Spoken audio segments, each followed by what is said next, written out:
سلام به همگی و خیلی خوش اومدید. میدونید پشت این راحتی و سادگی بانکداری آنلاین یه جنگ تمام‌عیار و دائمی در جریانه. یه طرفش تهدیدهای سایبری هستن که روز به روز پیچیده‌تر میشن و طرف دیگرش یه نگهبان کاملا جدیده، یه نگهبان قدرتمند به اسم هوش مصنوعی. امروز می‌خوایم با هم ببینیم این نگهبان دیجیتال دقیقاً چطوری داره از پول من و شما محافظت میکنه.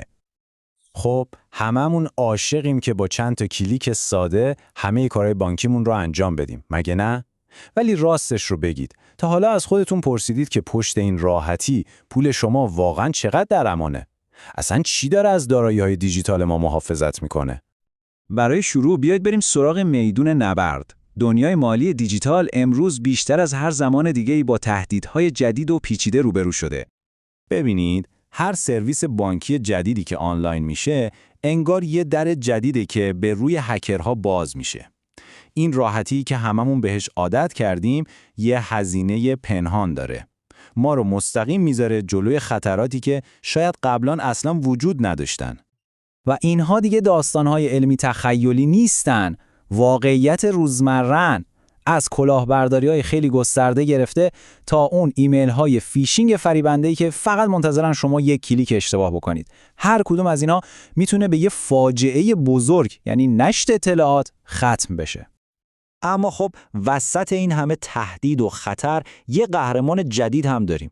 هوش مصنوعی دیگه فقط یه کلمه مدروز نیست، یه نگهبان دیجیتال واقعیه که 24 ساعته بدون اینکه خسته بشه داره برای محافظت از ما کار میکنه.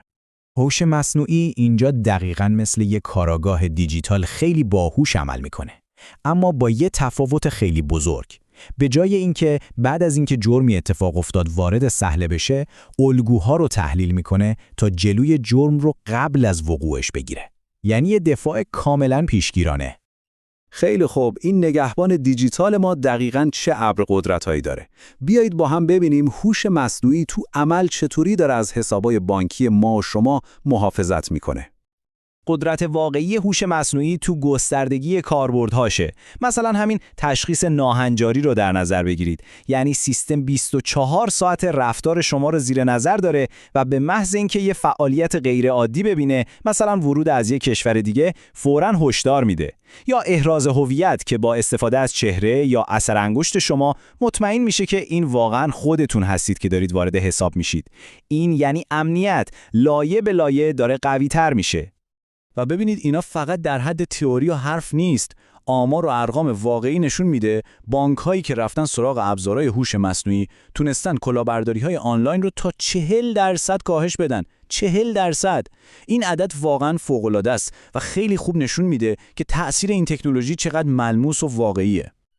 خب، این فرایند تو دنیای واقعی چطوری کار میکنه؟ فرض کنید شما الان تهران هستید و یه خرید خیلی بزرگ با کارت شما توی برزیل ثبت میشه.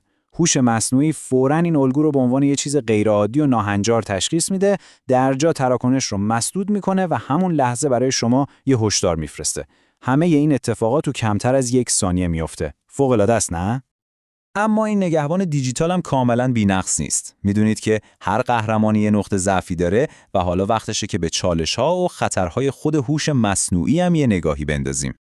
این نقل قول دقیقاً میزنه به قلب مشکل. تصور کنید یه تراکنش کاملاً عادی شما به اشتباه مسدود شده.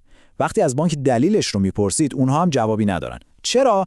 چون خود سیستم نمیتونه توضیح بده چرا این تصمیم رو گرفته. این دقیقاً همون مشکل معروف جعبه سیاه هوش مصنوعیه.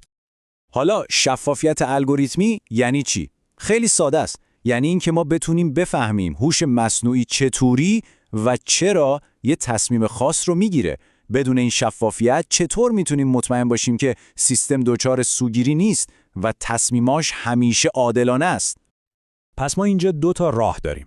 یه طرف هوش مصنوعی جعبه سیاه قرار داره که تصمیماتش مثل یه راز باقی میمونه و کسی ازش سر در نمیاره. طرف دیگه هوش مصنوعی قابل توضیح یا به اختصار XAI قرار داره. هدف XAI اینه که این جعبه سیاه رو باز کنه و به زبان ساده و قابل فهم به ما بگه که چرا یه تصمیم خاص رو گرفته. این شفافیت کلید ساختن اعتماد بین ما و این تکنولوژیه. البته مشکل فقط شفافیت نیست. این سیستم‌ها برای اینکه یاد بگیرن به حجم وحشتناکی از داده‌های ما نیاز دارن و این یعنی نگرانی‌های خیلی جدی در مورد حریم خصوصی. از طرف دیگه هزینه بالای پیاده‌سازی این تکنولوژی میتونه یه شکاف بزرگ بین بانک‌های خیلی ثروتمند و بانک‌های کوچیک‌تر ایجاد کنه. با وجود تمام این چالش‌ها، مسیر رو به جلو کاملاً روشنه. پس سوال اینه که چطور میتونیم یه سپر دفاعی بسازیم که هم هوشمندتر باشه و هم منصفانه‌تر. بیایید یه نگاهی به نقشه راه آینده بندازیم. خب راه حل چیه؟ اول از همه باید روی هوش مصنوعی قابل توضیح سرمایه گذاری کنیم. بعدش قوانین جهانی یکپارچه بسازیم تا همه از یه استاندارد پیروی کنن. باید از حریم خصوصی محافظت کنیم و در نهایت مطمئن بشیم که این تکنولوژی قدرتمند فقط در انحصار غول‌های بانکی نیست و در دسترس همه قرار میگیره. این نقشه راه ساختن یه آینده امن‌تره. و در نهایت همه این بحثا ما رو به یه سوال اساسی میرسونه. امنیت در برابر حریم خصوصی. هممون امنیت میخوایم، این طبیعیه، اما تا کجا حاضریم از حریم خصوصیمون برای رسیدن به اون امنیت بگذریم؟ پیدا کردن این تعادل شاید بزرگترین چالشی باشه که پیش روی هممون قرار داره. از اینکه همراه ما بودید خیلی ممنونم.